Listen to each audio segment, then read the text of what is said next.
తాను రిలేషన్ వద్దని చెప్పినా కూడా ఎమ్మెల్యే తనను బలవంతం చేశారని, తనతో శాడిస్ట్లా ప్రవర్తించారని ఆరోపించారు. తనకు అండగా ఎవరూ లేకపోవడంతో ఈ విషయంలో పోలీసులకు ఫిర్యాదు చేయలేదు అన్నారు. తనను పెళ్లి చేసుకుంటానని చెప్పి మోసం చేయడం వల్లే ఇప్పుడు ఆధారాలతో బయటకొచ్చానని చెప్పారు. తనకు ఎమ్మెల్యే నుండి ఎలాంటి నష్టపరిహారం అవసరం లేదని, అతనికి చట్ట ప్రకారం శిక్ష పడాలని డిమాండ్ చేశారు. ఇదంతా అయిన తర్వాత January 7th నేను నిన్ను పెళ్లి చేసుకోలేను, నువ్వేం చేసుకుంటావో చేసుకో, నువ్వేం చేస్తావో కూడా నేను చూస్తాను అని చెప్పేసి చెప్పారనమాట.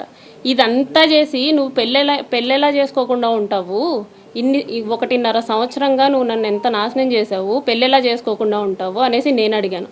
అంటే నేనైతే పెళ్లి చేసుకోను, నా రీజన్స్ నాకున్నాయి, నేనైతే పెళ్లి చేసుకోను, నువ్వేం చేసుకుంటావో చేసుకో అనేసి అన్నారు. పోలీస్ కంప్లైంట్ ఫస్టే ఇవ్వచ్చు, కాకపోతే ఇప్పటికీ నా కంప్లైంట్ తీసుకోలేదు ఎస్పీ ఆఫీస్లో తిరుపతిలో. ఇంత జరిగిన తర్వాత కూడా నేను ఎస్పీ ఆఫీస్కి వెళ్తే అక్కడ ముందే ఇన్ఫర్మేషన్ ఉందంట, ఈ అమ్మాయి కంప్లైంట్ తీసుకోకండి అనేసి.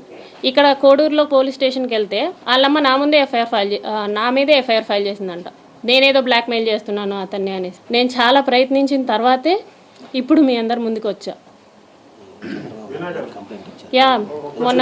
మొన్న సంక్రాంతికి చంద్రబాబు నాయుడు గారు నారావారిపల్లికి వచ్చారనమాట. ఎస్పీ ఆఫీస్లో తీసుకోవట్లేదని చెప్పేసి నేను డైరెక్ట్గా చంద్రబాబు గారికి ఇచ్చాను కంప్లైంట్. సో దట్ ఎమ్మెల్యే విషయం అయితే నన్ను పిలిపించైనా మాట్లాడతారు అన్న ఎక్స్పెక్టేషన్స్తో నేను వెళ్ళాను అనమాట. కాకపోతే ఆయన ఏంటంటే అంతమంది ప్రజల్లో జస్ట్ అందరి నుంచి తీసుకునేలాగా అర్జీలు తీసుకొని కలెక్టర్ ఆఫీస్కి చేరవేస్తే నాకు కలెక్టర్ ఆఫీస్ నుంచి గ్రీవెన్స్ నెంబర్ వచ్చింది. ₹1 కూడా నాకు శ్రీధర్ నుంచి వద్దు. Okay, that is not my Moto. అతను నాకు చేసిన దానికి అతనికి లీగల్గానే అన్ని ఎంక్వైరీ చేసే నన్ను పిలిపించండి, అతన్ని పిలిపించండి, వాట్ ఈజ్ వాట్ అనేది కనుక్కోండి. వాట్ ఈజ్ వాట్ అనేది కనుక్కున్న తర్వాతే, అసలు ఏమైందో అంతా జరిగిన తర్వాతే మాకు శిక్ష వేయండి.